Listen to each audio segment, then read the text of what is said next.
کہ جس وقت حضرت عمر رضی اللہ تعالیٰ عنہ اسلام لائے، حضرت عمر کا اسلام لانا یہ مسلمانوں کی ترقی تھی، مسلمانوں کا عروج تھا، اور حضرت عمر رضی اللہ تعالیٰ عنہ کا اسلام لانا یہ کفر کا زوال تھا۔ میں آپ کے سامنے اسلام کے اسی پاسالار کی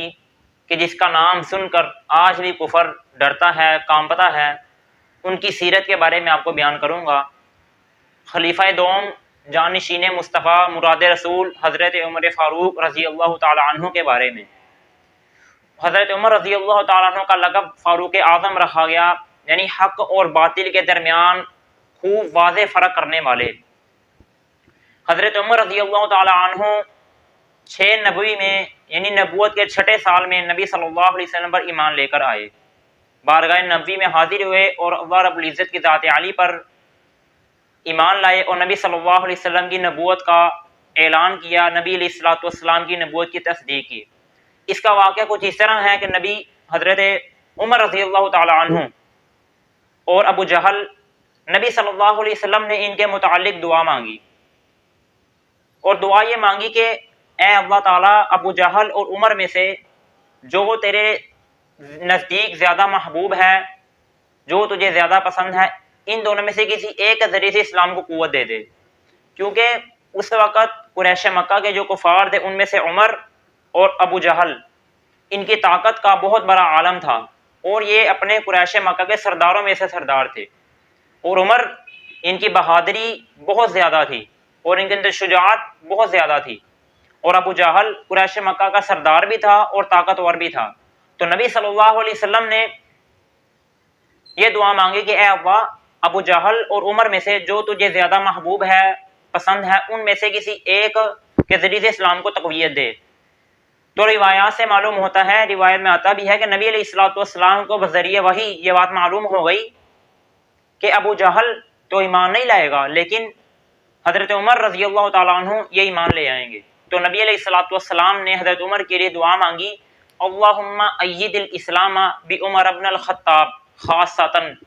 اے اللہ آپ خاص طور پر، خصوصی طور پر حضرت عمر بن خطاب رضی اللہ تعالیٰ عنہ کے ذریعے سے اسلام کو تقویت بخشیں۔ حضرت عمر رضی اللہ تعالیٰ عنہ کے اسلام لانے کا واقعہ یہ ہے کہ قریش مکہ کی مجلس لگی ہوئی تھی۔ ابو جہل نے اس وقت اعلان کیا کہ جو شخص نبی صلی اللہ علیہ وسلم کو نعوذ باللہ قتل کرے گا تو میں اسے 100 اونٹ انعام میں دوں گا۔ مجلس ختم ہو گئی، حضرت عمر رضی اللہ تعالیٰ عنہ کا بالمشافہ ابو جہل سے ملنا ہو گیا، ملاقات ہوئی۔ حضرت عمر نے کہا کہ کیا میں نے جو تمہارے بارے میں سنا ہے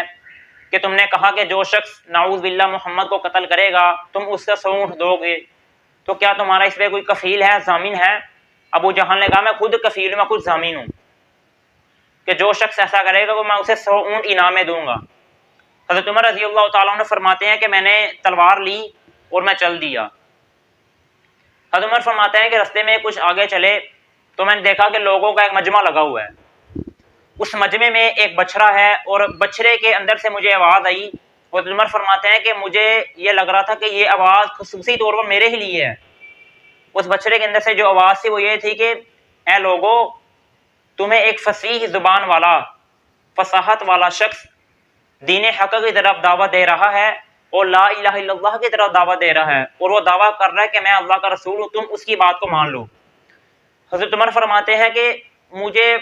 کامل طور پر یقین ہو گیا کہ یہ جو آواز آئی ہے یہ خصوصی طور پر صرف میرے ہی لیے ہے۔ حضرت عمر فرماتے ہیں کہ میں پھر وہی ارادے سے کہ نبی علیہ الصلوۃ والسلام کو نعوذ باللہ قتل کرنے کے ارادے سے نکلا تھا، حضرت عمر فرماتا ہے کہ میں اسی ارادے سے چل دیا۔ میں چلا، رستے میں کہتے ہیں کہ میری ملاقات نعیم بن عبداللہ نحام، اس سے میری ملاقات ہوگی۔ نعیم بن عبداللہ نحام نے کہا کہ تم کہاں جا رہے ہو؟ حضرت عمر نے کہا کہ میں تو نعوذ باللہ نبی علیہ الصلوۃ والسلام کو قتل کرنے کے ارادے سے جا رہا ہوں۔ تو نعیم بن عبداللہ نحام نے کہا کہ تمہارا کیا خیال ہے کہ تم حضرت محمد کو قتل کر دو گے تو بنو ہاشم اور بنو زہرہ سے بچ جاؤ گے تم، وہ بھی اپنے ایک شخص کے بدلے تمہیں بھی قتل کریں گے، اور اس طرح تمہارے دونوں قبیلوں میں جنگ ہوگی۔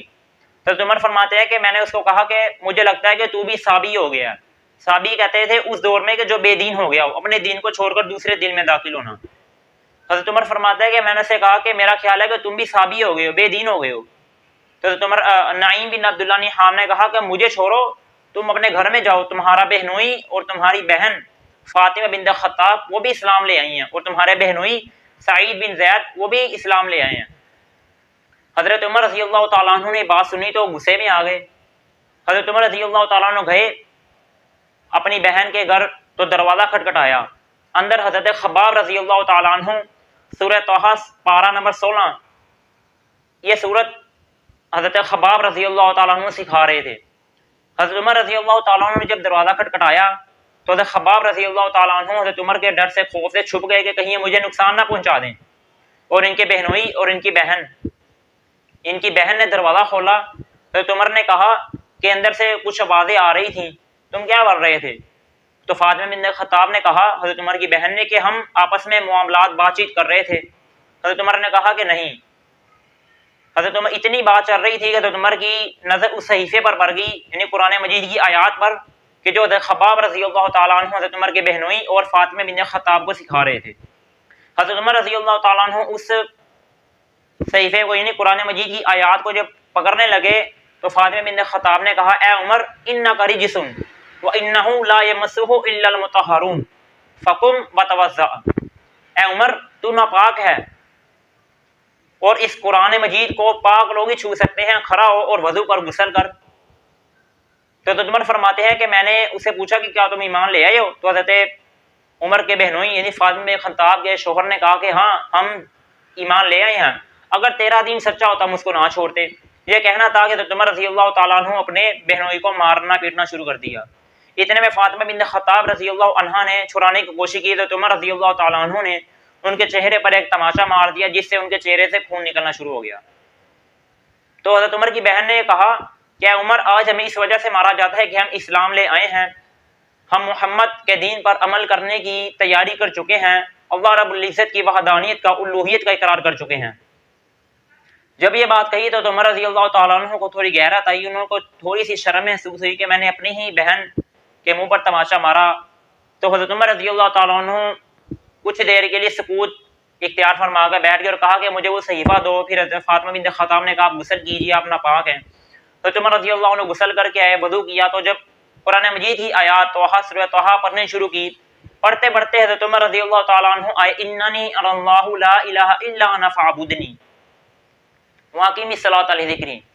اس کا ترجمہ ہے کہ اننی انا اللہ لا الہ الا انا فاعبدنی، اللہ تعالیٰ فرماتا ہے کہ میں ہی ہوں معبود، میرے علاوہ کوئی معبود نہیں ہے، تو میری ہی عبادت کرو، واقیم الصلاۃ لذکری، اور میری یاد مجھے یاد کرنے کے لیے تم نماز کو قائم کیا کرو۔ حضرت عمر رضی اللہ تعالیٰ عنہ جب اس آیت تک پہنچے نا تو عمر نے کہا کہ جو شخص تم کو یہ آیات پڑھ کر سناتا ہے نا تو مجھے اس کے پاس یعنی نبی صلی اللہ علیہ وسلم کے پاس لے کر چلو۔ اتنے میں حضرت خباب رضی اللہ تعالیٰ عنہ باہر آ گئے اور کہا کہ عمر تمہیں مبارک ہو، کل شب نبی علیہ الصلوۃ والسلام نے دعا مانگی تھی کہ اے اللہ ابو جہل یا عمر میں سے جو تجھے زیادہ محبوب ہے اس کو اسلام کی قوت کا ذریعہ بنا دے۔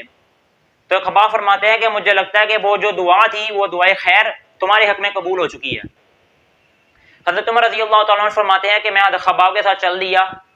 تو کہتا ہے کہ میں جب نبی علیہ الصلوۃ والسلام کے دربار میں نبی علیہ الصلوۃ والسلام کے سامنے پیش ہونے لگا تو میں نے دروازہ کھٹکھٹایا، تو نبی علیہ الصلوۃ والسلام کے پاس صحابہ کی مجلس لگی ہوئی تھی۔ تو صحابہ نے جب سنا نا کہ حضرت عمر آ گئے ہیں تو صحابہ نے کہا کہ اب ان کے سامنے کون کرے ان کا سامنا جا کر۔ اتنے میں حضرت حمزہ نے کہا کہ تم جاؤ اس کو اندر بلاؤ، ہاں اگر عمر خیر کے ارادے سے آیا ہے تو ہم بھی اس سے خیر ہی کا ارادہ کریں گے، ہاں اور اگر عمر شر کے ارادے سے آیا ہے تو ہم اس کو ختم کرنے میں اس کو قتل کرنے میں ذرا دیری نہیں لگائیں گے۔ تو صحابہ گئے، دو صحابہ نے حضرت عمر کو پکڑا اور نبی علیہ الصلوۃ والسلام کے سامنے بٹھا دیا۔ تو نبی علیہ الصلوۃ والسلام نے فرمایا عمر کیا تو اس وقت ایمان لائے گا جب اللہ تعالیٰ تجھ پر عذاب برسا دیں گے؟ تو اتنے میں عمر نے کہا اے اللہ کے نبی آپ مجھے کلمہ پڑھائیے کیا ہے؟ تو نبی علیہ الصلوۃ والسلام نے فرمایا کہہ دے اشہد ان لا الہ الا اللہ واشہد ان محمد رسول اللہ۔ حضرت عمر رضی اللہ تعالیٰ عنہ نے گواہی دی کہ اللہ کے سوا کوئی معبود نہیں ہے اور نبی صلی اللہ علیہ وسلم اللہ کے رسول ہیں۔ یہ اسلام لانا تھا کہ جس وقت حضرت عمر رضی اللہ تعالیٰ عنہ اسلام لائے، حضرت عمر کا اسلام لانا یہ مسلمانوں کی ترقی تھی، مسلمانوں کا عروج تھا، اور حضرت عمر رضی اللہ تعالیٰ عنہ کا اسلام لانا یہ کفر کا زوال تھا۔ حضرت عمر رضی اللہ تعالیٰ عنہ جب اسلام لے آئے تو حضرت عمر چاہتے تھے کہ میری جو اسلام کی مشہوری ہے، میری جو خبر ہے وہ جلد سے جلد پورے مکہ میں پھیل جائے۔ تو مکہ میں ایک شخص تھا جمیل بن معمر، یہ خبریں مشہور کرنے میں بہت مشہور تھا، خبریں پھیلانے میں۔ حضرت عمر نے اس کو بلایا اور کہا کہ جاؤ مکہ میں ہر گھر میں جا کر اور ہر چونک میں جا کر ہر جگہ پر یہ اعلان کر دو کہ عمر اسلام لے آیا ہے۔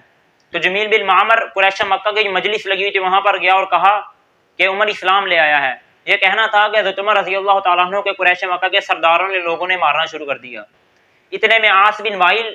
سہمی ان کا گزر ہوا اور کہا کہ تم نے اگر عمر کو قتل کر دیا نا تو اس کا تعلق قبیلہ بنی عدی سے ہے، تو یاد رکھنا کہ قبیلہ بنی عدی والے تم کو اس کے بدلے میں نہیں چھوڑیں گے۔ تو عاص بن وائل سہمی نے حضرت عمر رضی اللہ تعالیٰ عنہ کو پناہ دے دی۔ حضرت عمر رضی اللہ تعالیٰ عنہ جب اسلام لے کر آئے تو حضرت عمر نے کہا ہے اللہ کے نبی صلی اللہ علیہ وسلم میں اسلام لے آیا ہوں، آج کے بعد دین اسلام کی اشاعت اور دین اسلام کی حفاظت سریعام کی جائے گی، چھپ کر کوئی عبادت نہیں کی جائے گی، سریعام نماز پڑھی جائے گی، کعبے کی چھت پر چڑھ کر نماز دی جائے گی۔ ہاں، اور اگر کوئی شخص ہمیں روکنے کے لیے آئے گا، ہمیں نقصان پہنچانے کے لیے آئے گا، یا کسی بھی صحابی کو، کسی بھی مسلمان کو جو اسلام لایا ہے اس کا نماز سے روکے گا تو میں اس کے قتل کرنے میں ذرا بھی دیر نہیں کروں گا۔ تو حضرت عمر رضی اللہ عنہ نے اعلان کیا کہ میں اسلام لے آیا ہوں، کعبے کی چھت پر چڑھ کر اذان دی جائے تاکہ لوگوں کو اس بات کا علم ہو جائے کہ عمر اسلام لا چکا ہے۔